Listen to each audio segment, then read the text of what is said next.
de afuera, porque se dan cuenta de que Milei no puede gobernar, de que no puede sacar una ley que se propone, aún a pesar de tener a la mitad de la oposición bebiendo de su mano, llorando cuando les da un soplamoco, como el radical Rodrigo de Loredo, pero que no puede tampoco hacer vigente un decreto como este que sigue vigente.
Hola a todos, Liliana me avisó que viene 5 minutos en retraso. Pues le esperamos. ¿Sí? ¿De acuerdo?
Hola, buenas tardes, ¿cómo les va? ¿Cómo Hola, ¿qué están? tal? Muy Bien, bien, muy bien. gracias. ¿Le puedo pedir un favor? Sí, claro.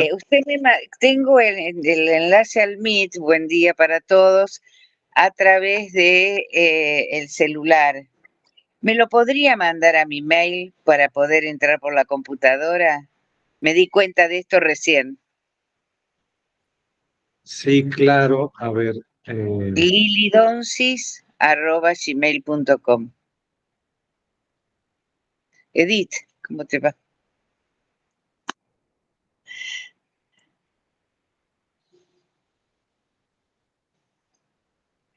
Porque si no puedo por acá, pues tengo bastante carga, pero bastante batería, pero prefiero.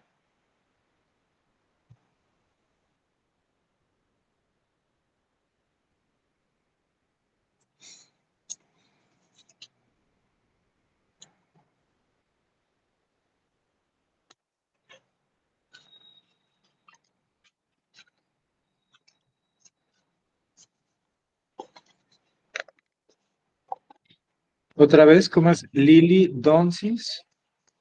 @gmail.com.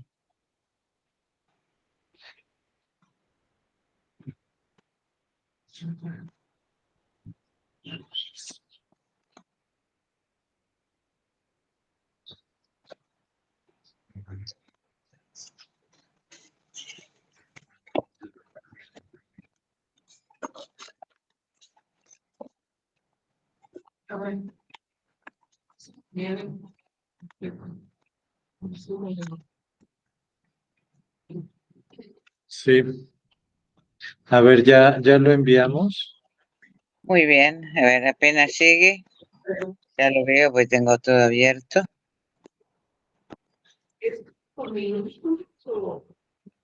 Sí, todo con minúsculas, ¿verdad? Lili Ya está, Donsis. sí, ya me llegó, Ok, muy bien. ya me llegó. Vale. Mucho mejor para mí espere que voy a entrar, acá está. Perfecto, bueno, corto esta comunicación y entro ya por la compu.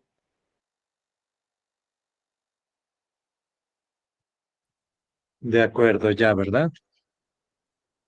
Bueno, vamos a comenzar, presentando a nuestra invitada. Entonces, comenzamos.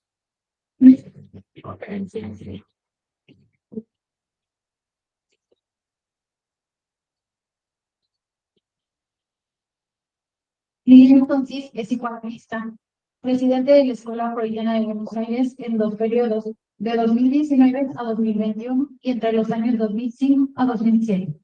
Analista miembro de la escuela y analista de escuela en la Escuela Freudiana de Buenos Aires. Ofrece su seminario anual Clínica con niños y jóvenes en la Escuela Freudiana de Buenos Aires desde el año 1994. En cada ciclo anual se renueva la temática.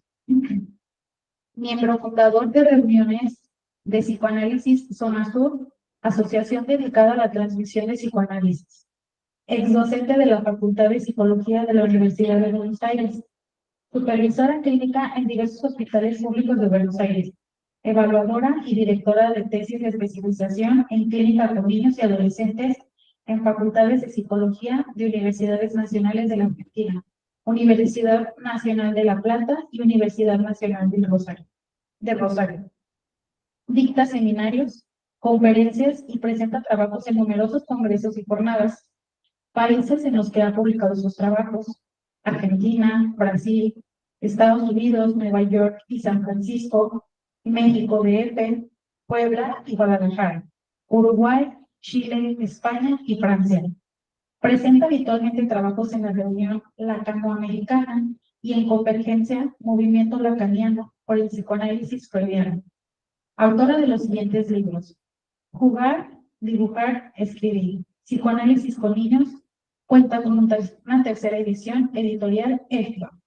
Niños y Púberes, La Dirección de la Cura, segunda edición, Lugar Editorial. Letra, Sonidos y Dibujos, Psicoanálisis con niños, Lugar Editorial. Sexo, Sexualidad, Goces, Clínica Psicoanalítica, editorial Cascada de Letras.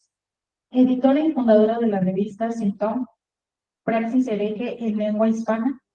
Colabora y coordina la columna Introducción al psicoanálisis del portal elsigma.com. Ha presentado innumerables trabajos en compleciones de libros, en revistas y en cuadernos Sigmund Freud. Bueno, pues muchas gracias. Te damos la palabra, Liliana.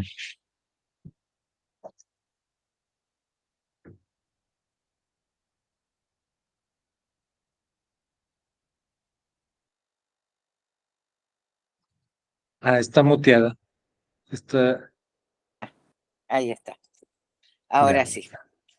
Bueno, nuevamente, muchas gracias por la invitación, muchas gracias por la presentación que acaban de hacer. Es una alegría conocerlos y es una alegría estar aquí pudiendo transmitir y conversar con ustedes algo de mi práctica analítica, de mi práctica psicoanalítica. Así que, bueno, contentísima de conocerlos, aunque sea por este medio. Muchas gracias, Eric, por tu llamado y por la conversación que tuvimos telefónica que nos permitió ubicar la temática para conversar hoy. La invitación es para hablar de la clínica con niños y púberes, que como ya escucharon es, digamos, uno de los temas, no el único, uno de los temas que me convoca y me causan desde hace mucho tiempo, tanto en la clínica como en la investigación teórica. Así que de la conversación surgió que hablemos de clínica con niños y púberes, de clínica psicoanalítica, de especificidades de la clínica psicoanalítica con niños y seguramente nos va a dar el tiempo, una segunda parte. Vamos a trabajar luego de estas pequeñas ideas sobre la clínica, dado que no lo vamos a poder abarcar todo, pero bastante, pienso. Vamos a hablar de lo que Freud llamó la organización sexual infantil y que podemos decir la sexualidad en la infancia y a la que podemos ubicar entre dos, y esto lo vamos a ver dentro de un rato, entre dos ítems, entre dos puntos. Uno, la sexualidad en la infancia que nos interesa, y aplicado a eso, el problema de la sexualidad actual en la infancia, donde el cuerpo real puede transformarse y puede estar con vocación de transformación y hay pasajes de niño a niña, de niña a niño. Y bueno, mi pregunta que los voy a acompañar es, ¿hay posibilidades de estas nuevas sexualidades en la infancia? ¿O se trata de la formulación de la subjetividad, ¿no?, por una parte, y su resolución a posteriori? Esto lo voy a dejar para el final. Sé que es un tema, como se dice por acá, por Argentina, es un tema picante. Hoy por hoy es un tema importante en la comunidad y en la comunidad psicoanalítica. Así que, bueno, esa va a ser la segunda parte de la conversación. La primera, ¿no? Que es, yo no sé si alguno de ustedes trabaja con niños o ha trabajado con púberes, con niños y púberes.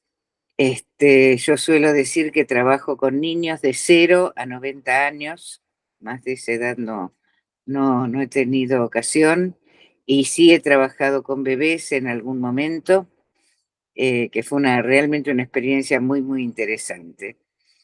Todo esto y la niñez siempre me acercó al psicoanálisis, porque el psicoanálisis ha podido darnos, ofrece respuestas para pensar la infancia, la niñez, para pensar que la constitución del sujeto en la niñez.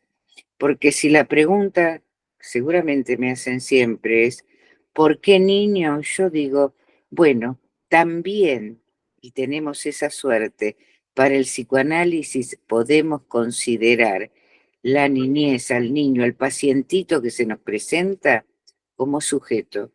El sujeto está presente también en la niñez y este es un punto a subrayar y muy a subrayar, porque esto es lo que hace diferencia entre el psicoanálisis y cualquier otra disciplina. El niño puede ser objeto de cuidados de la familia, el niño puede ser un sujeto de ficción para el derecho, no vamos a entrar en este tema que me apasiona, la cuestión jurídica, pero para las ciencias jurídicas el niño también es un sujeto, pero no es el mismo sujeto que para el psicoanálisis. Tienen una definición diferente de lo que consideran sujeto en las ciencias jurídicas, en el derecho, de lo que se considera incluso en la psicopedagogía, de cualquier orientación, y lo que pensamos en el psicoanálisis. Sujeto es sujeto del inconsciente, desde Freud en adelante. Segunda pregunta, ¿podemos considerar al sujeto del inconsciente desde muy tempranamente? Hubo muchas respuestas al respecto. Para Melanie Klein, que es una autora de importancia, hay sujeto del inconsciente desde los primeros halos de vida. No es lo que planteó Freud y no es lo que plantea Lacan. Pero sí podemos situar, tanto desde Freud como desde Lacan, que el sujeto del inconsciente está en potencia, aún en casos muy graves como el autismo. Porque es muy difícil considerar un sujeto del inconsciente, ¿no? Con formaciones del inconsciente, sueños, lapsus, chistes, síntomas, en un niño pequeño o en un autismo, en un caso grave, en la psicosis. Es una pregunta que también la podemos hacer si hay sujeto en la psicosis de adultos, pero en la de la niñez, y es una pregunta todavía más fuerte. Y también a veces con más facilidad de respuesta, podemos decir sí o no. Bueno, no me conforma. Prefiero situar que hay una potencia de sujeto y que el psicoanálisis provee y propicia una oportunidad al sujeto, una oportunidad a la emergencia del sujeto, del inconsciente, del sujeto, ¿no? En relación a que pueda organizar en la niñez o que en potencia en la niñez, pero que lo deje dispuesto de alguna manera, que se pueda organizar 3 elementos fundamentales: amor, goce y deseo. No siempre lo encontramos organizado en la primera infancia, no. Pero el psicoanálisis, el psicoanalista, la clínica con niños, ¿en qué se basa? En ofrecer esa oportunidad al sujeto. Ahí donde está opacado, ahí donde está clausurado, cancelado, donde hay muchísimas vicisitudes en su organización psíquica, donde no encontramos.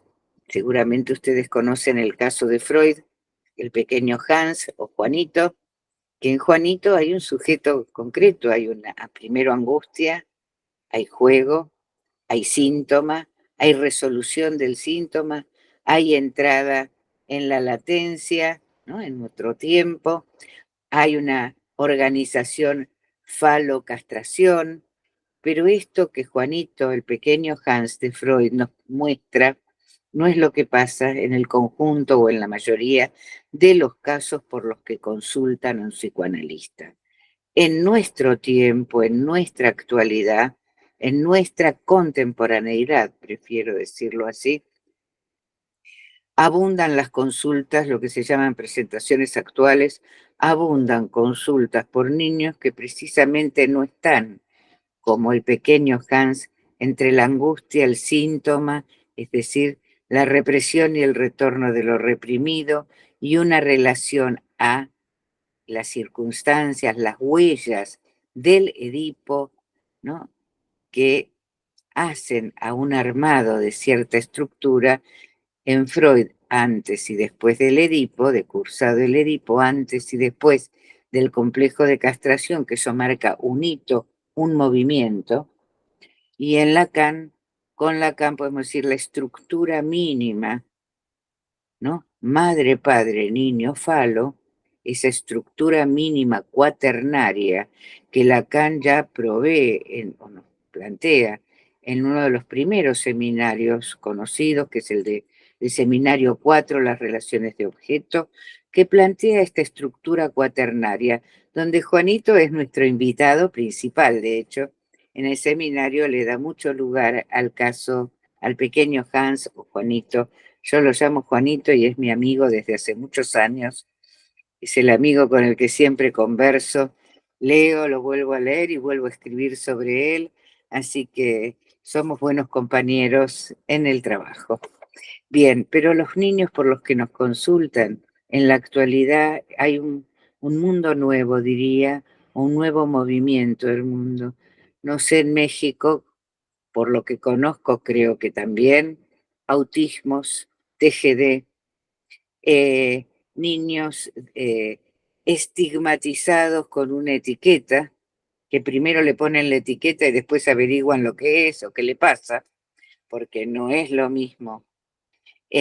Primero averiguar qué les pasa, de qué padecen, y después ponemos un nombre si fuera necesario. Gracias y lamentablemente también a ciertos movimientos internacionales, como pudo haber sido la Asociación de Psiquiatría de Estados Unidos, que en México suelen decirme que ustedes, los amigos y colegas de México, dicen que viven pegados a Estados Unidos, cerca de Dios y al lado de Estados Unidos. Es un viejo refrán.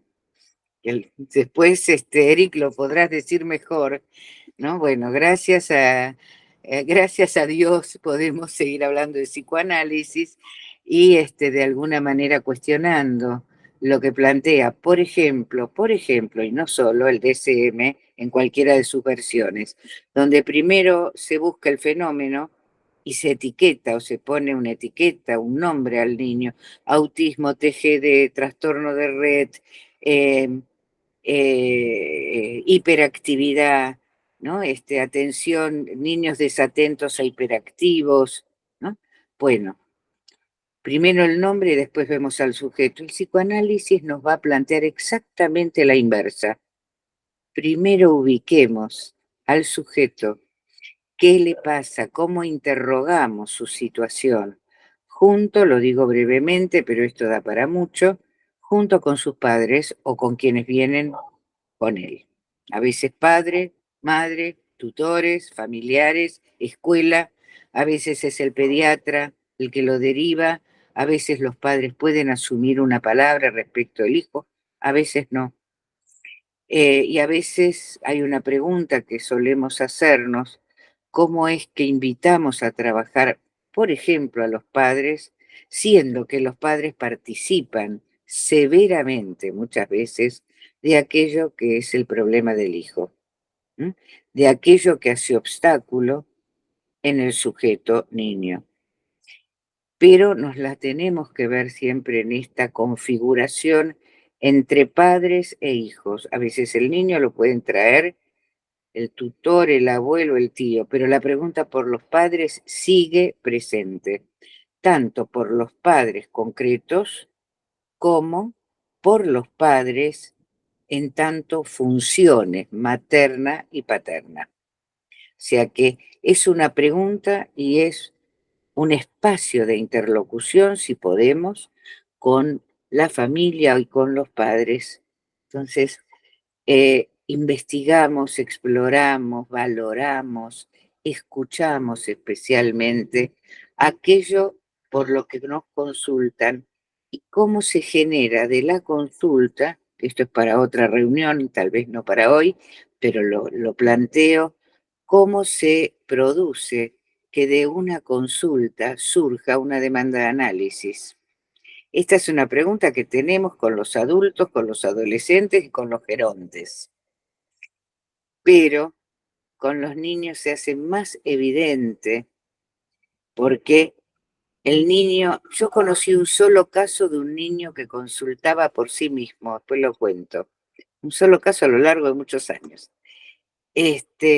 Generalmente hay una consulta y de esa consulta y del trabajo que vayamos organizando con esa familia, padre, lo que fuera, se produce una demanda de análisis. Diferencio entonces consulta de demanda de análisis. Por ejemplo, en las instituciones muchas veces no se pasa de la consulta.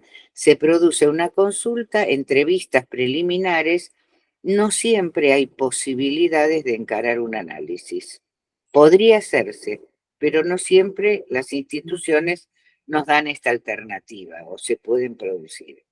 Pero hay dispositivos en los que sí podemos situar estas entrevistas preliminares, esta consulta, conocemos al niño, conocemos a la familia y podría surgir, puede surgir una demanda de análisis y la apertura de un tiempo de análisis para un niño, un latente o un puber. Entonces, la clínica con niños tiene ciertas especificidades. No consulta el sujeto por sí mismo. Según mi criterio, siempre hay un sujeto en potencia o hay una ocasión para que surja un sujeto para la emergencia del sujeto del inconsciente. A veces tenemos que hacer un gran trabajo para que esto ocurra, muchas entrevistas, mucho tiempo de juego con el niño y demás. Entonces tenemos consulta y demanda por un lado, la consulta la hacen los padres. Conocí, decía hace unos minutos, un solo caso de un niño que consultó en un hospital de acá de Buenos Aires, que tuve el gusto de trabajar mucho tiempo allí como supervisora, que se presenta solo para pedir, solito, un niño de 10, 11 años, que se presentó solito en el servicio, acá se llama así, servicio de psicopatología, de salud mental de un hospital de la ciudad de Buenos Aires, porque padecía de algunos problemas y estaba muy solo en su casa y tenía algunos trastornos específicos. Entonces, la persona que lo recibe en el hospital le dice que no lo puede atender porque es un niño y que un niño no está en condiciones jurídicas, el sujeto jurídico aparece ahí, de establecer una consulta y de mantener un tratamiento. Y el niño es el que responde, pero yo quiero. Y lo tomaron. O sea que el niño, después aparecieron los padres, hubo una intervención, pero el niño fue el que tomó, el que hizo, el que dio el primer paso. El primer paso para acercarse a interrogar, a preguntarse y a ubicarse de alguna manera en relación a sus padecimientos. Otro tema que hace con mucha especificidad la clínica con niños es que no siempre tenemos un discurso oral conversado como el que podemos tener entre nosotros en este momento, sino que hay soportes del decir infantil y puberal, sobre todo latencia y niñez, que el decir se soporta, hace de soporte a través de otros dispositivos como el juego, el dibujo, el relato, el role-playing de alguna manera, el jugar, con personajes, ¿no? Y también se habla, por supuesto, que hay mucha conversación. Entonces, uno puede decir que el juego y el dibujo son puentes en la clínica con niños, son puentes para poder trabajar con el niño, y el niño hace asociación libre dentro del dispositivo analítico, hace asociación libre, su asociación libre es lúdica y gráfica, es decir, con el juego y con el dibujo. Yo en una época desarrollé, está en uno de los libros muy extensamente, que el juego, el juego y el dibujo eran soportes del decir infantil. Hoy digo que es en acto el decir en la infancia. El juego y el dibujo, cada uno a su manera, es para otra conversación, pues sería muy extenso. El desarrollo no son solo puentes o soportes, una facilitación, sino que es el decir en acto. Dicen en acto, y decir no es lo mismo que hablar, dicho sea de paso, si quieren después me lo preguntan, decir y hablar no es lo mismo. El decir es del sujeto, y el decir en acto, jugando y dibujando. Ayer en una supervisión muy interesante, supongo que la colega me permitirá decirlo, un niño presentado con una presentación de hiperactividad, lo primero que hace en las entrevistas primeras es jugar a que es un cocinero, un niño de 5 años, que es un cocinero y que entonces cocina sangre, revienta personas y además les abolla, les rompe la cabeza para comerse el cerebro. Es fuerte. Come cerebros, come la sangre o hace sopa de sangre. La analista viene a su profesor y dice, bueno, pero ¿qué es esto? Y yo pienso, por más truculento, por más difícil, es un juego.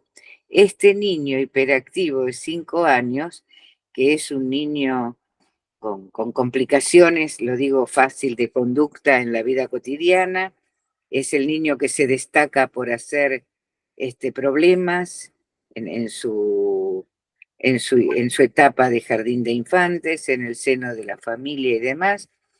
Yo digo, sí, es todo lo que dicen los padres, puede ser, pero él juega, él viene y en las primeras entrevistas presenta un juego en donde expresa ya desde el inicio claramente que lo pulsional que lo habita, la pulsión que lo habita y que es la fuente del juego, es la fuente libidinal, lo digo de otro modo, la fuente energética, lo que da la energía, desde donde sale la posibilidad lúdica, pero arma una escena, un argumento, aunque sea sádico, difícil, truculento. El analista realmente se preocupaba cómo alguien va a comer cerebros, ¿no es cierto? O va a hacer sopa de sangre, no es nada agradable, pero está puesto como juego, y ese juego es una articulación, una combinación, si prefieren, una configuración del decir, al menos en 2 términos, entre lo imaginario y lo simbólico. El juego y el dibujo conllevan argumentos simbólicos, también imaginarios. Si han leído algo de Lacan, puedo decir trazo e imagen y pulsión se combinan para que haya una escena, un argumento de juego. Estoy hablando de un niño de 5 años, ¿cierto? Bien. Entonces, esta es otra de las vicisitudes, de las especificidades del trabajo con niños. Juego, dibujo y la ubicación del decir, que esto es lo que nos invita a un análisis, la invitación al decir a través de estos, llamémoslo, dispositivos. y para el que el analista tiene que estar dispuesto, disponible.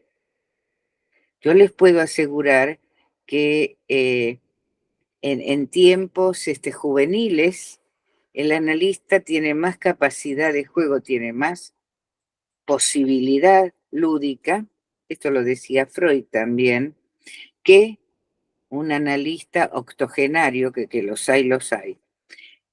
¿Por qué? Porque hay algo del juego que requiere de cierta habilidad física y que el analista tiene que poner en juego también, correr, saltar, jugar al poliladro, no sé cómo se juega en México, acá es o a la escondida o al correr uno tras del otro. Hay juegos que incluyen una actividad de la que uno se pregunta, pero el analista puede correr, jugar, tomar el té con tacitas, con tazas y con vajilla de plástico o de porcelana pequeña, ¿no? ¿Estamos en condiciones de jugar al fútbol? A mí me encanta el fútbol, pero jugamos al fútbol. ¿Y eso qué tiene que ver con el psicoanálisis? Bueno, el ejemplo que di recién del niño que se come el cerebro nos permite pensar, nos permite situar que esta especificidad del juego y el dibujo permiten armar la escena, el argumento con el que el analista puede interpretar, intervenir, conversar, elucubrar, ¿no? Y que también muchas veces la intervención del analista en cualquiera de sus posibilidades, es canción como pausa, interpretación simbólica, intervención en lo real, etcétera. Bueno, el analista interviene en la escena del juego.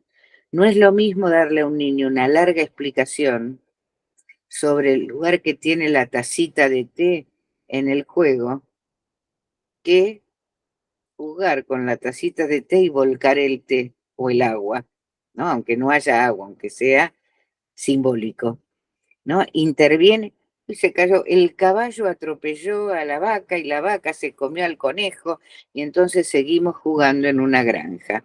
Bueno, el analista que trabaja con niños tiene que prestarse a esa ductilidad de poder jugar, de estar en condiciones de juego, con juego y dibujo, con un ingrediente más que para mí es esencial en la clínica, y es que el analista trabaja con lo que se le presenta en la escena, en el argumento, en la asociación libre, lúdica del niño. ¿Por qué digo esto? Porque no jugamos con nuestros juegos de infancia. El analista no juega con su propia infancia, en la que seguramente jugó a muchas de las, a la mamá, al papá, a la tía, al niño, al hospital, etc.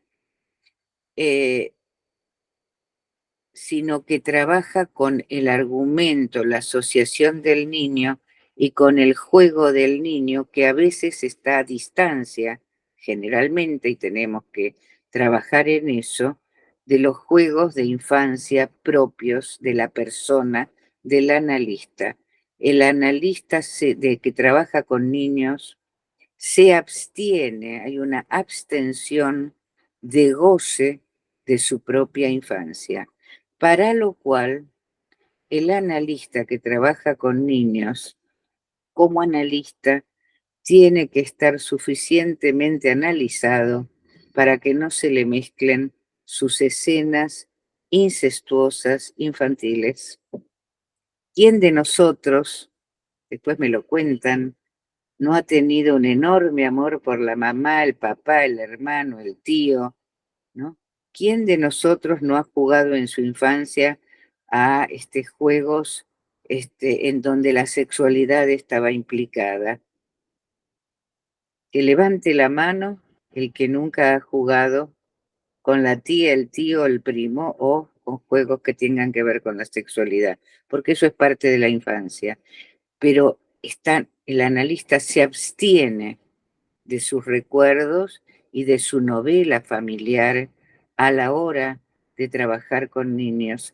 y creo que este es uno de los resortes más difíciles de nuestra tarea, porque implica esto mismo que con adultos a veces también es más fácil, o parece más sencillo, que es abstención de goce, lo que Freud llamó asociación libre de parte del paciente, en el caso de los niños, juego, palabras, y como Freud lo llamó también, abstención del lado del analista. Esa abstención es una abstención de deseo y de goce. Digamos, no jugamos con nuestras infancias, sino con la infancia del niño, para la cual hay una abstención de nuestra novela familiar. Porque ahí se nos olvida o nos queda de lado el niño. Bien, esta es otra entonces, voy poniendo las especificidades que nos ocupan en el trabajo clínico con niños y púberes, los padres, la escena familiar, juego y dibujo, la abstención del lado del analista de su propia historia infantil, para lo cual incluso en algún lugar escribí o digo que el analista tiene que haber transitado en su análisis, yo lo digo de paso, tiene que haber transitado en su propio psicoanálisis por un duelo de su propia infancia, si no es muy difícil perderla.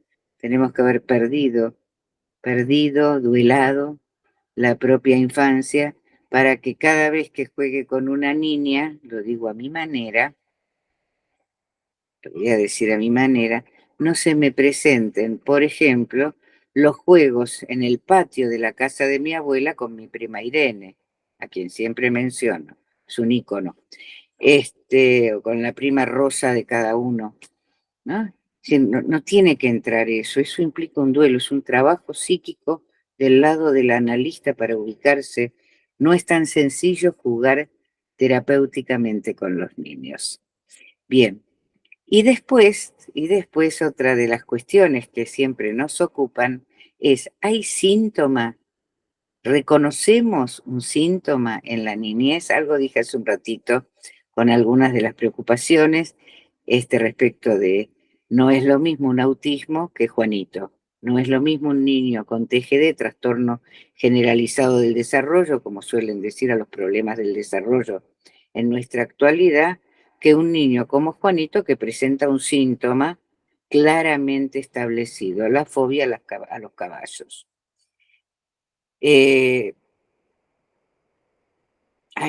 Si abrimos nuestra imaginación, recordaremos rápidamente películas, series de televisión, historias, novelas en las cuales hemos visto o hemos leído, ¿no?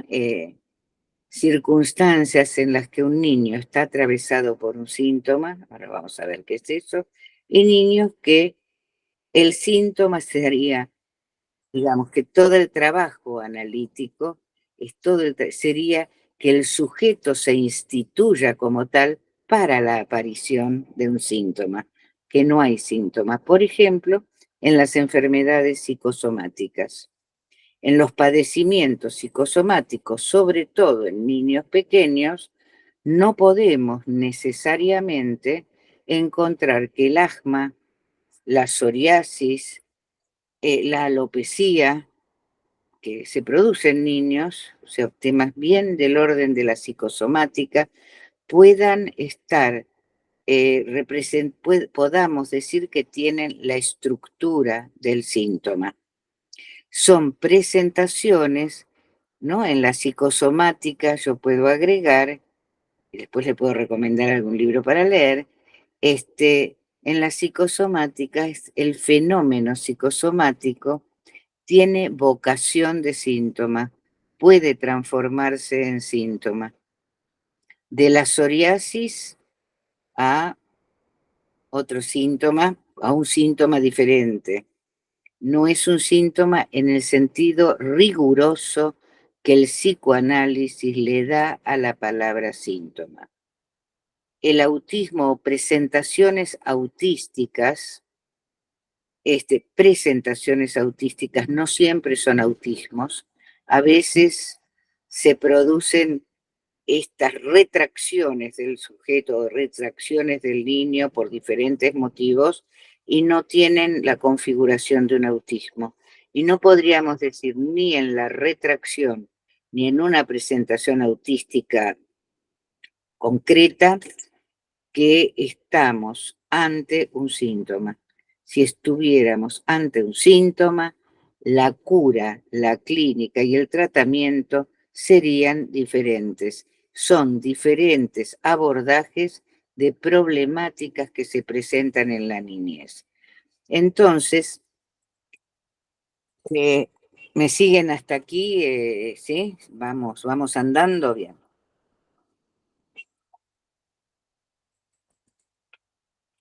Me voy a dedicar ahora algunos minutos, no más, para hablar de pulsión, sexualidad infantil. Voy a decirlo en Freud y también en los aportes y las diferencias que nos trae Lacan. No es lo mismo Freud y Lacan. Yo muchas veces y mucho tiempo pensaba, no es que lo pienso ahora, pensaba que Lacan era un lector de Freud y que leía Freud a su manera y nos aportaba algunas nuevas ideas, ¿cierto? El retorno a Freud que marca Lacan, con el que empieza su enseñanza Lacan, sin duda es un retorno a Freud. ¿Para qué? Para extraer a Freud de lo que fue en su momento las desviaciones del psicoanálisis propuestas por la escuela inglesa, particularmente en la previa y en la posterior, ¿no? En tiempos posteriores a la Segunda Guerra Mundial. Hubo una desviación que muy cercana a lo que vengo diciendo, que es que se dio preeminencia a la relación de objeto. Relación de objeto, me refiero, tal como lo plantea Freud, la relación de objeto de amor, de deseo, así como la relación del sujeto al objeto de la pulsión, que son dos movimientos diferentes. La relación de objeto al partener, ¿no? Donde confluye también la relación con el objeto de la pulsión, pero no es puro, es diferente.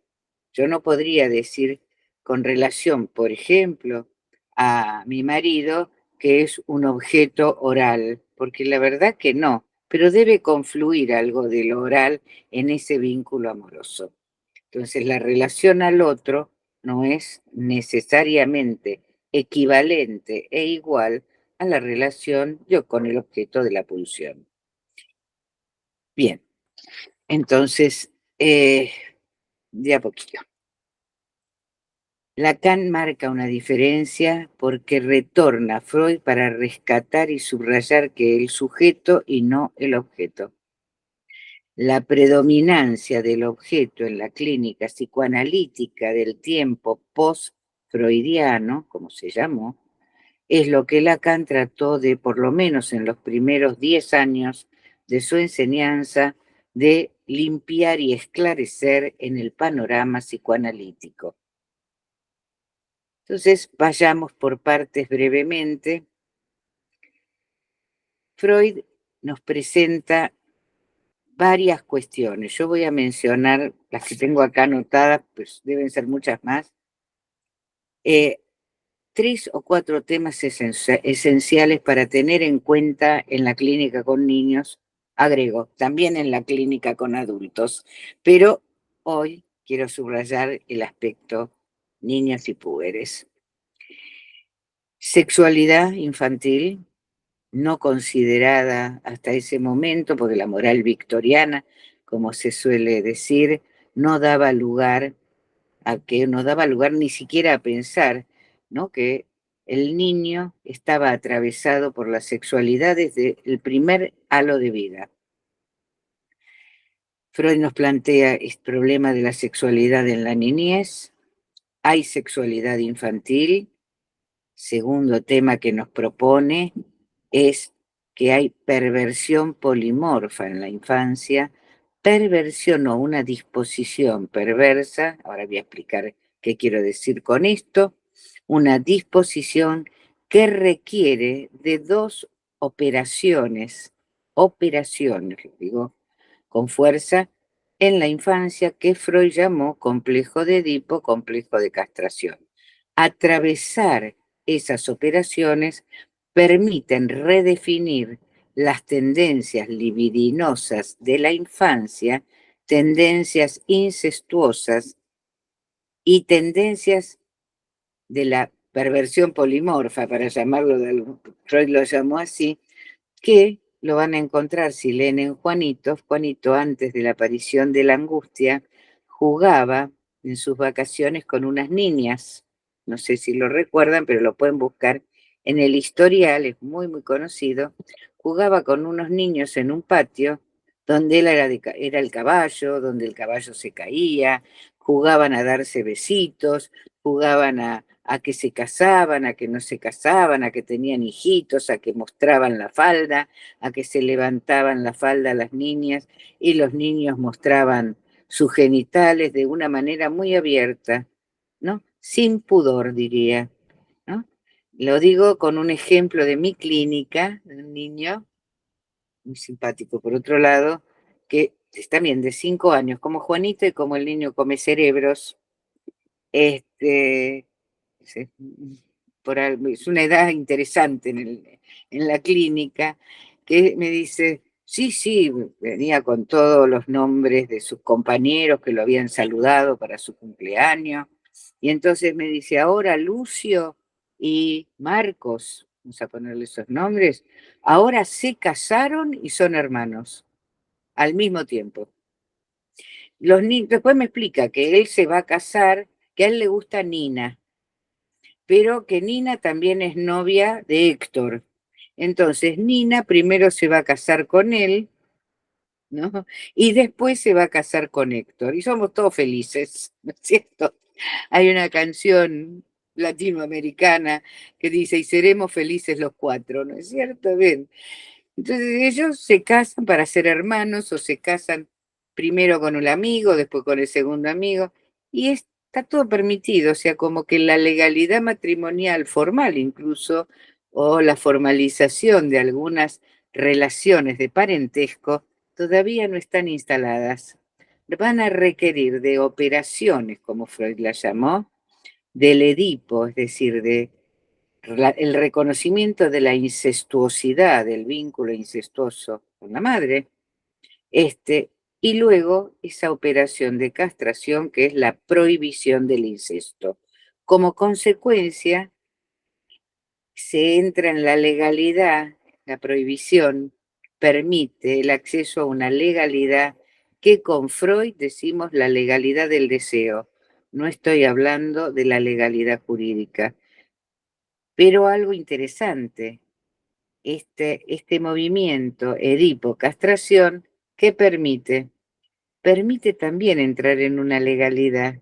Fíjense algo muy interesante, es la legalidad psíquica, la legalidad del sujeto, la prohibición del incesto, pero también incide ¿en qué? En que el niño puede apropiarse de la legalidad de la vida cotidiana, no cruzar la calle con el semáforo en rojo, tiene ganas de pegarle al hermanito, pero no lo hace con la fuerza que le gustaría, no anda matando enemigos de verdad por la calle, etcétera. Se va a tener a una legalidad que tiene que ver con el semejante, pero particularmente con la legalidad que implica el nombre del padre, la aceptación de que hay una función paterna y ciertas condiciones para la vida de ser el sujeto, uno entre otros.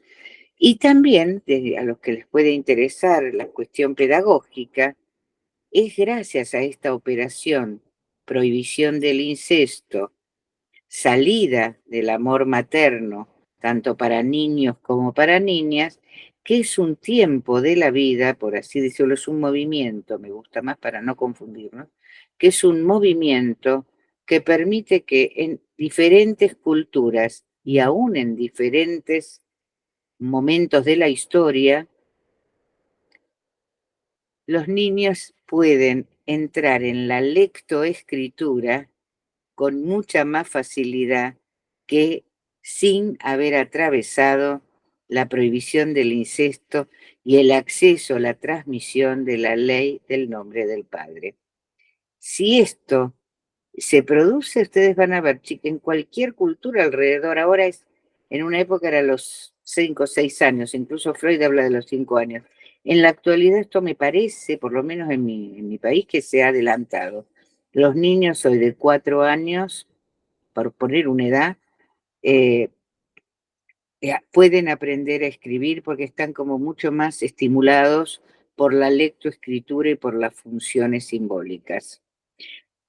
Por ejemplo, a mí me gusta dar algún ejemplo, un niño de 3 años y medio, este es único, un niño, una maravilla era. Le encantan, le gustan mucho los juegos que puede usar a los 3 años, tecnológicos, de distintos dispositivos, ya sea jueguitos del teléfono, que se los brindan desde muy temprano, el televisor, juegos digitales, y como en la casa le tenían prohibido o no le permitían estar conectado a los dispositivos electrónicos mucho tiempo, entonces no se los dejaban usar. Entonces un día llega la mamá del trabajo, lo cuentan, y el niño está leyendo un libro. Está leyendo un libro, letra a letra, ¿no? Y la mamá le dice, ¿estás leyendo? Sí, 3 años y medio. ¿Quién te enseñó a leer? El nene no sabe decir quién le enseñó a leer. ¿Y cómo es que lees? Hasta que se dan cuenta que la mamá le da otro libro, a ver si había aprendido de memoria algo, le da otro libro, no, y el nene leía perfectamente a los 3 años, y entonces se dan cuenta un tiempo más tarde que tuvo que aprender a leer, a enterarse de qué implican los signos de las letras convencionales del alfabeto para poder articular y leer, porque si no, no podía aprender el televisor, encontrar los juegos electrónicos, o sea que hizo un esfuerzo de aprendizaje para poder seguir su deseo. Entonces, bueno, ahí los chicos muchas veces aprenden antes la lectoescritura, pero lo tenemos que ubicar en relación a esta articulación Edipo-castración, al menos en Freud. Otro punto, digamos, importante es, respecto de Freud, es que Freud ubica la sexualidad humana, si me permiten decirlo así, la sexualidad, ya a partir de los 3 ensayos sobre una teoría sexual, un texto importantísimo que incluye 3 ensayos, el de perversiones, el de niñez y latencia y la metamorfosis de la pubertad. Es un clásico, como todos sabemos. Bueno, Freud ahí muy tempranamente, en 1905, ya sitúa que la sexualidad tiene 2 movimientos. Uno correspondiente a la infancia y uno segundo movimiento y un establecimiento definitivo de la sexualidad en pubertad, adolescencia, ¿no? Donde dice que pubertad, adolescencia, ahí se define la cuestión hay una definición de la sexualidad para el puber y adolescente, se sella un tipo especial de relación con lo real del sexo y con lo real del sexo del partener. Esto Freud no lo ubica en la infancia. En la infancia se producen las argumentaciones edípicas, las identificaciones instituyentes del sujeto, que se redefinen, a veces decimos se resignifican en la pubertad con el acaecimiento de varias cosas. Uno de ellos es el acceso al goce sexual definitivo. No es lo mismo la masturbación en un niño que en un puber, los caracteres sexuales secundarios, los intereses de goce se redefinen, pero no de manera independiente, sino abrevados, y este es un gran descubrimiento freudiano, sostenidos en lo que fue los movimientos instituyentes en la infancia, e incluso esto que decía la relación madre, padre, niño, falo, complejo de Edipo, complejo de castración, se redefinen, se resitúan, encuentran otra forma en pubertad. Pero ¿qué pasa en pubertad? Hablando de la sexualidad infantil, tengo mucho más para decir, pero me parece que no quiero que se nos pase mucho la hora, porque quiero conversar, si me permiten, puede ser, Eric, unos 5 o 10 minutos más para redondear. ¿Qué pasa en la pubertad? Con este niño, otro día, si quieren, hablamos de latencia, que es un tema muy importante a su vez, el post-Edipo, post-castración, pero en la niñez. Eso para otra vez si les interesa. Pero ¿qué pasa en la pubertad? Lo voy a decir a mi manera, lo van a encontrar escrito en mis libros y demás. La pulsión ataca. La pulsión sobreviene con mucha más fuerza y aquello que alimentaba el juego, la pulsión, ¿no? Ahora alimenta las más variadas fantasías vinculadas al goce sexual. Pero con una condición. ¿Qué hace un puber? Como me lo voy a repetir como lo dijo alguna vez un jovencito. La ropa me queda chica, me queda pequeña, pero el cuerpo me queda grande. La voz no es la que yo tenía, pero es mía esta también. Porque era una voz grave, que en la infancia era una voz de niño. Entonces, la pulsión vuelve con toda su fuerza a la estructura psíquica y sexual del puber, transformándolo todo.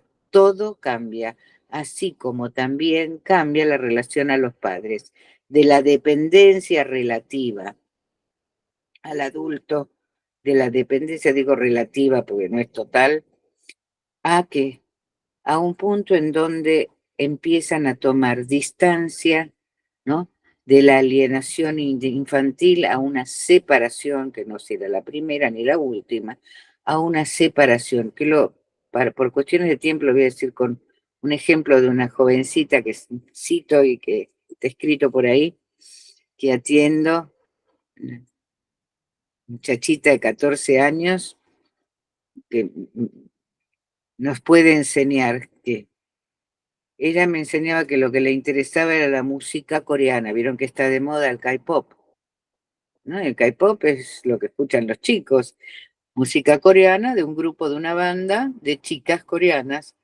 Entonces yo le pregunté, ¿por qué música coreana? Para mí era rarísimo.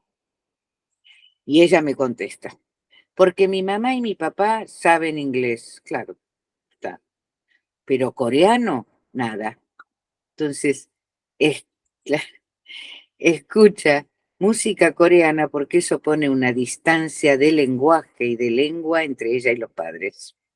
Además de que le puede gustar, por supuesto, la música coreana, el K-pop es muy lindo, es divertido, pero al mismo tiempo es una barrera ante el goce del otro. Entonces, la pubertad se redefine y va a redefinir esta misma paciente. En las primeras entrevistas me dice, ay, te tengo que contar una cosa, es una niña, ella una muchacha, me dice, me gusta mucho María, no sé si acercarme o no, o decirle que me gusta o no me gusta ella. Yo me quedé un poco impávida porque era un imprevisto, ¿no? Y además me aclara, yo soy bisexual. Ah, yo pensé, ¿qué le digo a los padres con la bisexualidad que eran tan prolijitos?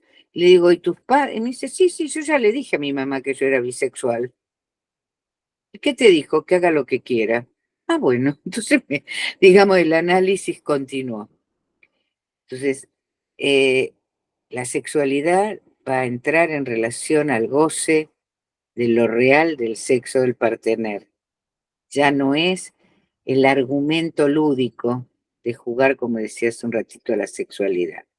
Marco entonces que un niño, para terminar, hay mucho más para decir, pero no me da el tiempo, que al menos por ahora, que en la niñez, la niñez es el tiempo de producción de la pulsión y es un tiempo y un movimiento de producción del objeto de la pulsión, es decir, del pasaje del autoerotismo al narcisismo y en él, que es cómo se va anclando la pulsión en relación al cuerpo. Por eso decía que el juego es cuerpo, pulsión y lenguaje, en una perspectiva, ya ahí más lacaniana, más cerca de Lacan. Pero el puber, ¿no? En esta revolución, en esto de la pulsión ataca, si la pulsión se produjo, realmente hubo producción pulsional y argumento lúdico en la infancia, como el come cerebros, por ejemplo, o el nene que tenía que aprender a leer rápidamente para poder usar los dispositivos electrónicos. Claro que él tenía cerebro para poder hacerlo. No sé si es muy frecuente, pero este chiquito lo hizo. Entonces, bueno, esa posibilidad de producción en la infancia y las marcas identificatorias y las marcas, digamos, los trazos que quedan de esos argumentos lúdicos que se producen en cierto tipo de niños cuando hay síntomas de juego y que tratamos de auspiciar como psicoanalistas y desde el psicoanálisis en casos tan graves como en el autismo o en el TGD. Esperamos la producción de un sujeto y que algo ocurra, que haya vocación o en las psicosomáticas vocación de síntomas, que es donde podemos trabajar. Pero el puber resignifica esas marcas, padre, madre, niño, falo, complejo de Edipo, complejo de castración, nombre del padre, en relación a la fuerza pulsional que se produjo y que retorna de un modo fuerte en general, o de tal modo fuerte que produzca, en vez de un síntoma, una inhibición, cosa que sucede en la pubertad. Digamos, la inhibición, ¿no? Como ese dique a la sexualidad y al movimiento corporal puede aumentar, resignificarse y producirse, o puede producir síntomas, ¿no? Como retorno de lo reprimido, o si no hubo suficiente argumento lúdico, puede producir actuaciones diversas, autolesiones, dificultades de índole narcisista. Dos cuestiones más. El niño declara un sexo gracias a la imagen en el espejo, puede decir, y a lo que el otro le transmite en relación a su imagen, puede decir, soy niña o niño, soy Juan o Juana. Por ahí Juan dice que es Juana y se declara Juana. O se declara, o Juana se declara Juan. Martín se puede declarar Martina. La declaración de sexo que se produce en la infancia por efecto de la identificación, de las identificaciones primeras, esa declaración de sexo no es equivalente, esto hablábamos por teléfono con Eric, no es equivalente a la asunción sexual. Esto que comentaba recién respecto de la pubertad en cuanto a la elección de sexo y a la elección, sobre todo a la elección sexual, ahí podemos decir que empieza a producirse una asunción, se asume el sexo. Y hoy, digamos, esa asunción pareciera que alguien puede hablar de lo verdadero del sexo, esto lo dice Foucault, ¿Podría ocurrir que alguien pueda decir lo verdadero del sexo cuando es tan complicado, tan difícil? Bueno, un puber se puede definir, un adolescente se puede definir en relación a un goce sexual y autopercibirse, es decir, a tener una imagen de sí, yo lo ubico de ese lado, lo llaman socialmente autopercepción, pero en realidad es la imagen especular con la que se identifica. Dice, soy varón, soy mujer, soy niño o niña, Juan o Juana. Y ahí empieza a haber definición, que incluso pueden tener idas y vueltas tanto en la sexualidad como transición, como en la condición de goce, ¿no? Más cercano a la neurosis. Me gusta que las chicas sean rubias o me gusta que los muchachos sean deportistas, lo que fuera que sea que pronuncie alguien, ¿no? Como condición de goce, como voluntad de goce, en el caso de las perversiones que se asoman ya en pubertad y adolescencia, como puede ser el fetichismo, el transvestismo, que empiezan también a aparecer. Ahí hay una asunción sexual, una elección sexual, ¿no? Que es una voluntad, esa voluntad, para conversarlo, lo dejo pronunciado nada más, se abre a muchos temas, pero o a una certeza de sexo, ¿no? O sea, la declaración sexual es en la infancia. Los argumentos lúdicos generan lo que será la cuna en la infancia, la orilla del fantasma neurótico, en la neurosis, es decir, me gustan deportistas que se parezcan a mi tío, lo que fuera, ¿no? Que son condiciones eróticas y condiciones de goce, que el adolescente con mayor o menor dificultad va asumiendo. A veces es muy costoso, subjetivamente, es muy doloroso, es un tiempo doloroso, no es un tiempo sencillo, es un tiempo de dolor, de soledad, de, de dificultad consigo mismo, aún en las mejores circunstancias.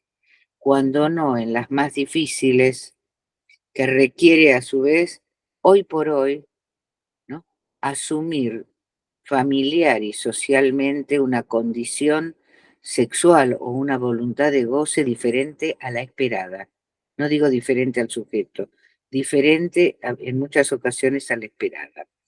Y que, por otro lado, eh, pasan de modo, no siempre la adolescencia y la pubertad no son tiempos fáciles, son tiempos difíciles, este, tiempos en los que, tiempos, momentos, movimientos subjetivos de desencuentro y a veces del encuentro con el otro.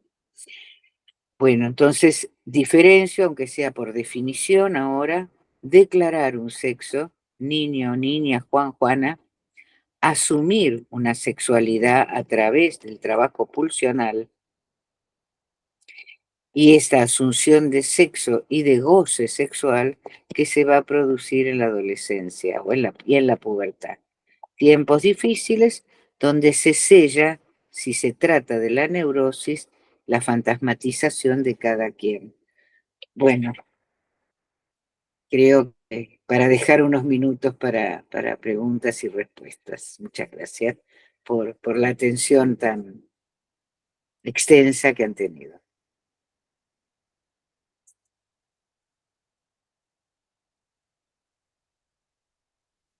No, pues es un gusto y muy, muy interesante todo el planteamiento y el recorrido, porque, claro, ¿no?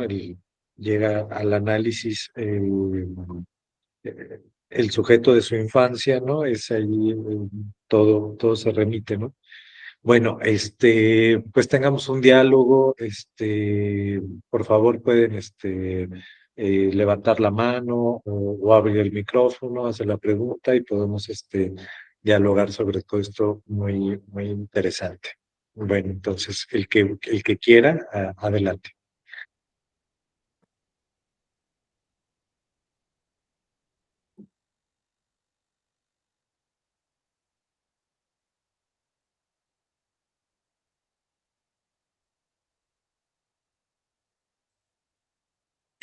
Agrego, pregunten con toda tranquilidad porque yo puedo seguir hablando y se van a dormir. Entonces, mejor porque seguramente tienen ejemplos de la vida, de la clínica, preguntas que no fueron tocadas en la conversación.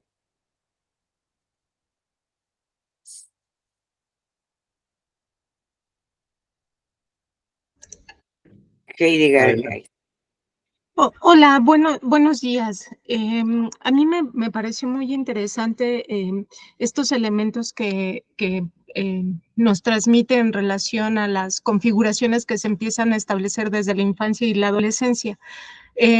Y sobre todo este elemento que da una pincelada sobre la voluntad de goce. Me parece un término sumamente interesante, sobre todo porque, por ejemplo, hoy en día, al menos acá en México, se ve con mayor recurrencia la incursión de adolescentes en el crimen organizado, ¿no? Entonces, esta parte de la voluntad de goce es un elemento importante en tanto que nos permite no solamente pensar las condiciones subjetivas, es decir, esos elementos articuladores que se dan en función de estos tres elementos, ¿no? La función paterna, materna y la función de hijo, pero también haciendo alusión o en referencia a un contexto sociocultural, ¿no? Entonces es interesante cómo este elemento que plantea de la voluntad de goce puede entrar o nos permite asomarnos a este escenario que con mayor recurrencia se vive al menos en México, ¿no? Y que es muy palpable, ¿no? Estos elementos o este proceso identificatorio en donde se buscan establecer ciertas marcas justamente en esos escenarios, pero no son cualquier marca, sino que estas están también delineadas o contorneadas por estos procesos previos que nos hablaba, ¿no? En la infancia. Entonces, me gustaría poder escuchar un poquito más de este despliegue que pudiese hacer de la voluntad de goce. Por favor, gracias. Bueno, si quieren juntamos un par de preguntas y tomo esta que es muy interesante, Heidi, muy interesante y muy importante. Bueno, empiezo a... No sé si hay alguna otra pregunta, si no voy a la pregunta de Heidi.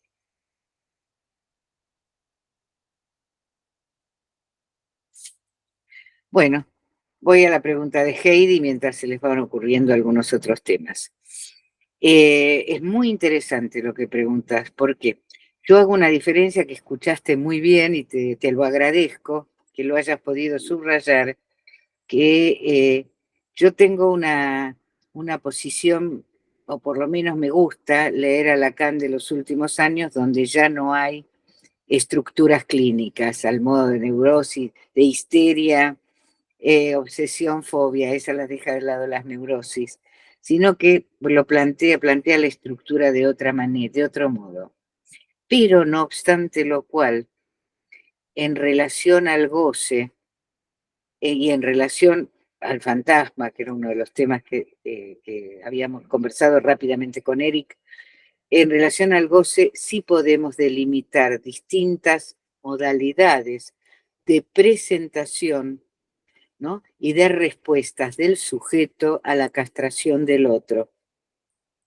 Distintas posibilidades, distintas respuestas del sujeto. Por ejemplo, en relación al goce. Entonces, si hablamos de la neurosis, lo reitero y ahora tomo tu pregunta bien, ¿no? Hay el pasado, digamos, sellada la configuración fantasmática neurótica, es decir, donde hay articulación, Edipo, castración, nombre del padre, etc.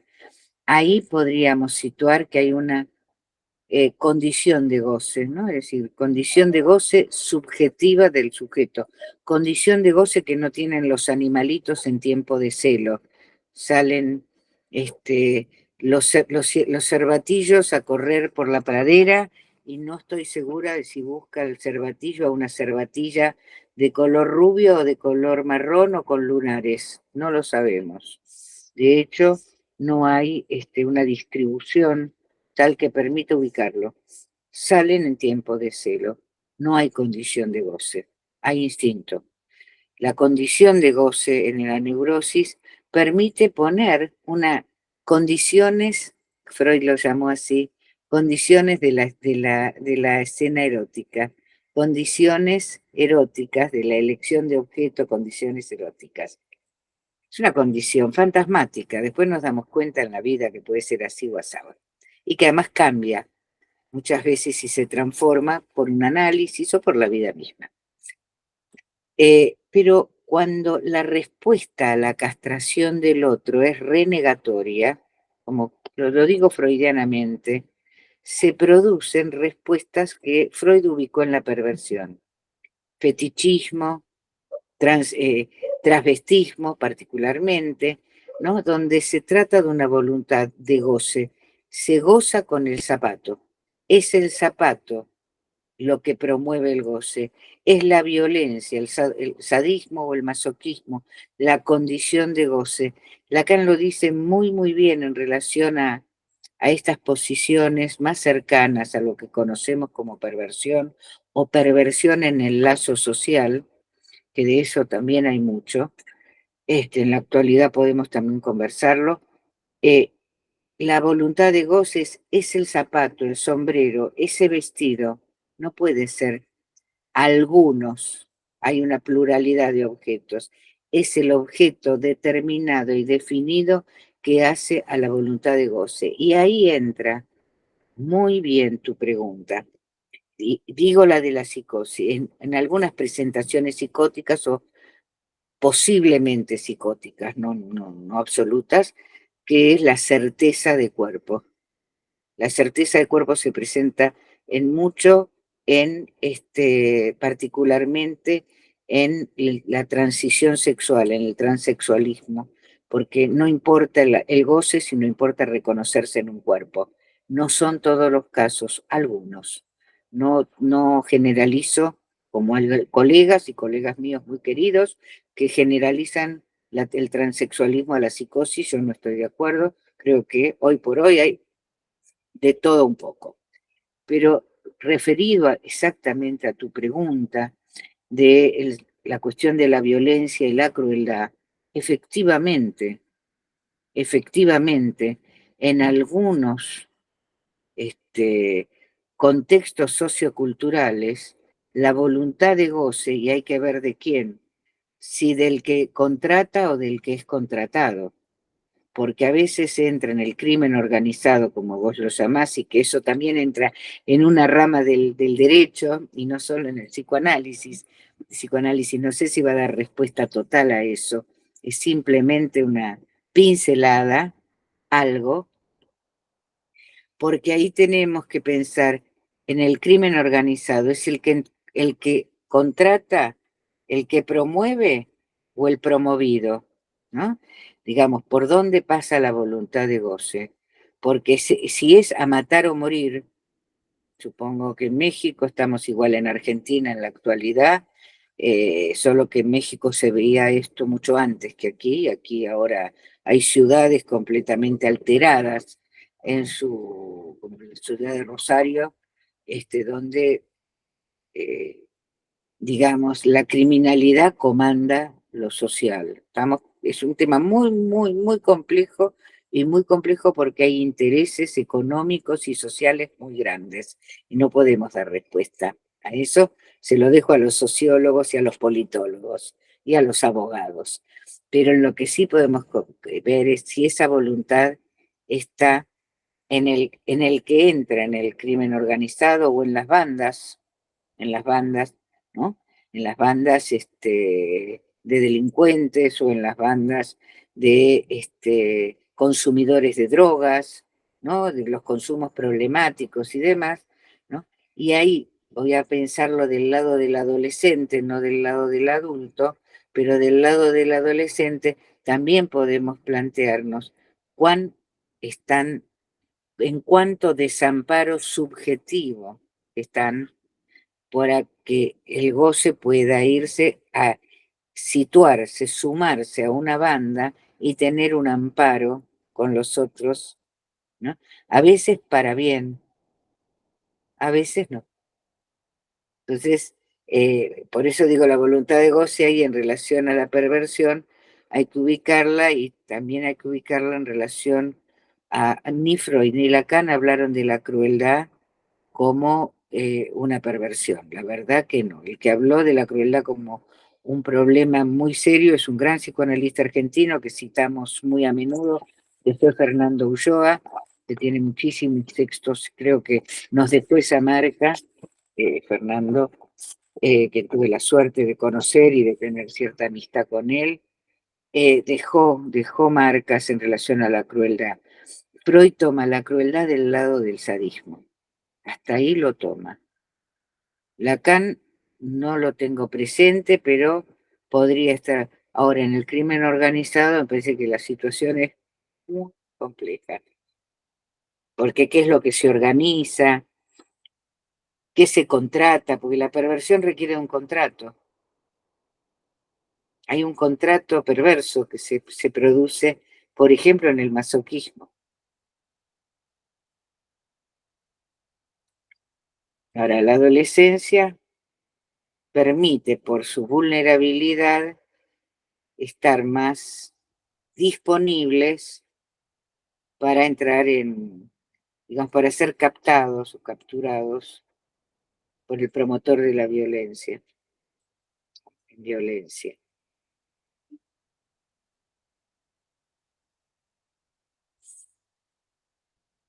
No sé, Heidi, si te ayudé en algo. Sí, la verdad es que me parece muy interesante en tanto que en la adolescencia justo esta fuerza, este empuje es muy bien captado y es una pregunta que engloba perfectamente este escenario. Es capturada esa energía, esa pulsión es capturada perfectamente y puede llegar a satisfacer estas fantasías, ¿no? que se están produciendo, ¿no? Que no son fantasías, en ocasiones no son fantasías neuróticas, ¿no? ¿No? Es decir, en este proceso de la adolescencia también este elemento que viene dándose desde la infancia, ¿no? Estas pinceladas en tanto la sexualidad pervertida en donde todavía no hay como una ubicación del objeto tal cual, sino que es ese momento en donde se consolida, me parece que es un escenario en donde permite echar a andar toda esta fantasmagoría, ¿no? De Claro, destrucción, ¿no? y te agrego algo. ¿Cuántas veces el adolescente o el puber entran en las bandas organizadas en la búsqueda de un padre y una ley? Esa que no pudieron alcanzar o que está flaqueando en su estructura. Sí, y este elemento que comenta, yo puedo como constatarlo. Yo trabajé por mucho tiempo con menores infractores y algo que era como muy recurrente era el retorno constante de los adolescentes a los centros de detención, ¿no? Y la pregunta que yo me hacía era, bueno, ¿qué es lo que encuentran aquí? ¿Qué es lo que encuentran que afuera no lo están como haciendo, ¿no? Entonces me percataba que justamente la institución con sus deficiencias y todo lo que implica, justamente permitía ese cese de ese goce, ¿no? Algunos de ellos se angustiaban muchísimo. Hay un fenómeno que se da cuando ellos salen del internamiento, ¿no? Acá se le conoce como, incluso ellos le denominan el famoso carcelazo, ¿no? Porque entran como en un cierto proceso de duelo, ¿no? Entonces era muy interesante cómo en ese proceso, cuando empiezan a experimentar esa separación, justamente vuelven a cometer otro delito para volver a regresar, ¿no? Es como un retorno constante y es muy significativo ese fenómeno. Es muy significativo en los jóvenes porque yo ahí desde el psicoanálisis también te diría lo que dije recién, cuando en la estructura no está suficientemente anclado el nombre del padre, puede buscarse de la peor manera.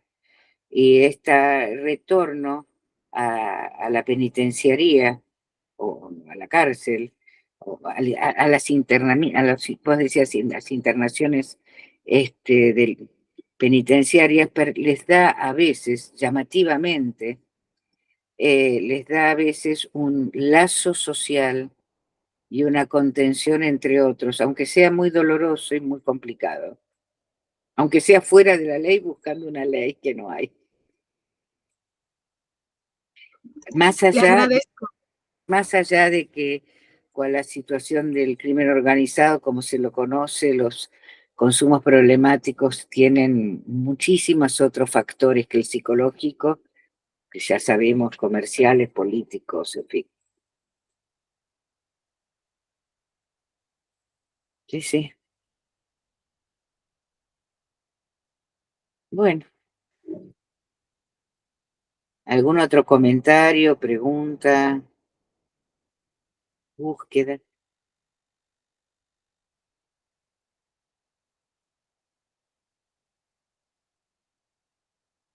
Edith. Desmuteate, Edith, estás muteada. Ahí está. Bueno, gracias por el trabajo, Lili. Solo tenía interés en puntuar algo que dijiste que a mí me resonó bastante y lo dejaste entre signos de preguntas. No sé si se podrá esbozar alguna respuesta. Vos dijiste que desde el psicoanálisis, antes de poner un nombre, primero se interroga al sujeto, ¿verdad? Frente al niño. ¿Ok? Sí. Y luego, un poco retomando lo que recién estaban trabajando, que tenía que ver en relación al nombre del padre, ¿no? Vos dijiste, interrogamos al sujeto junto con los padres, ¿no? Y la pregunta es, ¿cómo los invitamos a los padres, a los papás, cuando participan de aquello que hace obstáculo en el niño? Sí. Además me quedó la pregunta, ¿verdad? Porque esta cuestión que vos diferenciaste, los padres concretos de las funciones, ¿no? Sí. Y los padres concretos que vienen a consulta, de los padres que además trae el niño, cuando empieza a poder traerlos, ¿no? Bueno, un poco me quedé alrededor de esto que me pareció sumamente interesante, porque hace cuestiones técnicas también, ¿no? Digamos, los traemos a entrevista, hablamos primero con los padres, primero escuchamos al niño, hacemos entrevistas con los niños y el padre, ¿no? Tiene implicancias a la hora del hacer, ¿verdad? Bueno, eso. Bueno, muchísimas gracias, Edith, por el comentario, porque traes un punto central en la clínica con niños, que es realmente la paradoja de trabajar con chicos en psicoanálisis, porque es más, te diría, no sé si es más fácil, pero el cognitivismo, las ciencias, las neurociencias, ubican el padecimiento sin importarles el sujeto. Bueno, vamos a curarlo de la hiperactividad. Después vemos qué sé yo, no importa cómo, bueno, una pastilla por día, supongamos. O todas las mañanas tiene que hacer 10 minutos de bicicleta. Digo, ejemplos que he visto. Pero lo nuestro es paradojal, porque incluimos en la escena del niño a los padres y el niño en la escena de los padres. Mad Manoni, con su genialidad, decía que ella ubicaba al niño en el discurso de los padres. Absolutamente. Solo que ubicarlos en el discurso de los padres es lo que tratamos de hacer en las entrevistas con los padres. Pero también nos encontramos con los padres concretos que cuando se hartan de la hiperactividad del niño le dieron, y creo que en México es más común aún, unos buenos chirlos, ¿no? Y entonces ahí es el padre concreto el que pegan a un niño, ¿no es cierto? Entonces, bueno, ubicamos al niño en el discurso de los padres, sin lugar a dudas, pero también hay que ubicar a los padres en el discurso del niño. Por eso la propuesta de Manoni, que era maravillosa y a quien tuve la oportunidad también de conocer, eso es una de las pocas cosas que uno tiene de felicidad por haber vivido algunos años, haber conocido a Manoni, haber conversado, etc. Pero a mí me parece que la propuesta de Manoni es muy interesante, pero es la mitad del asunto. La otra mitad es los padres en el discurso del niño. Exactamente. Si juntás esas dos cosas, Adit, que alguna vez creo que lo hablamos, Sí. tengo la suerte de compartir con vos un espacio. Fíjate, si usemos el discurso del padre y el discurso del niño sin darnos cuenta, por ahí hacemos una banda de Moebius Que es ahí. entre padres e hijos, ¿no? Cuando estamos en el discurso de los padres, rápidamente se nos presenta el niño, y cuando estamos trabajando con el niño, en transferencia con el niño, aparece muchas veces lo real de los padres, lo que fuera que sea.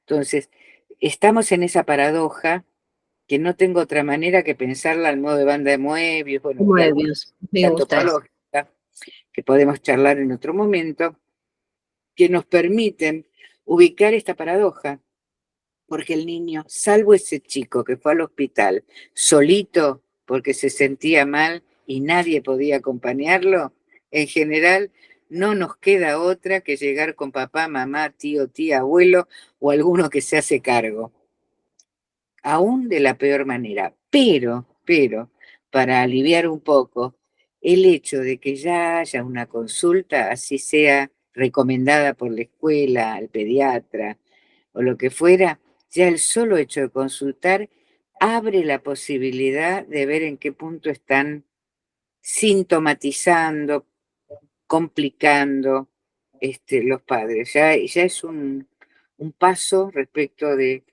no quedarse metidos en el problema. Gracias. A vos. Gracias.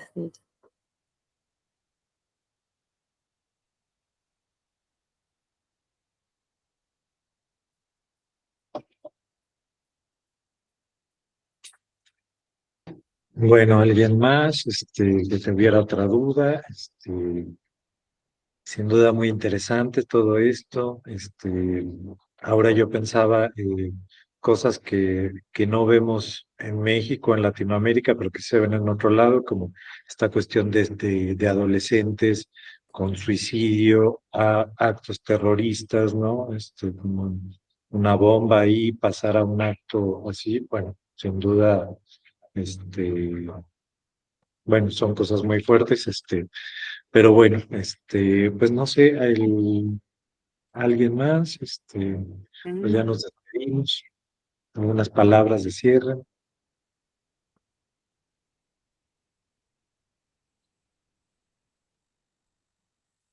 Bueno, ¿querés que cierro de alguna manera? Bueno, queda mucho por decir y espero que haberlos puesto en causa con algunas preguntas, con algunos interrogantes y con ganas, con muchas ganas, espero que les haya quedado, les haya abierto algún deseo de seguir reflexionando sobre el trabajo del psicoanálisis con chicos, con niños. ¿Será que lo voy a decir en mexicano? Con chavos.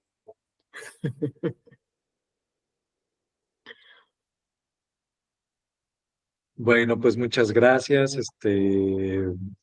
muy generosa Liliana, y bueno, todos los demás queda grabado también por si lo quieren, compartir, revisar, hay unos puntos muy específicos que sirven, pues, para seguir investigando, y bueno, pues enhorabuena, seguimos, Bueno, bueno, pues hasta muchas luego, gracias. Hasta luego.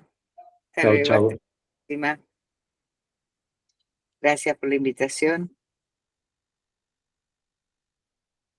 sí, de nada, hasta luego, chao.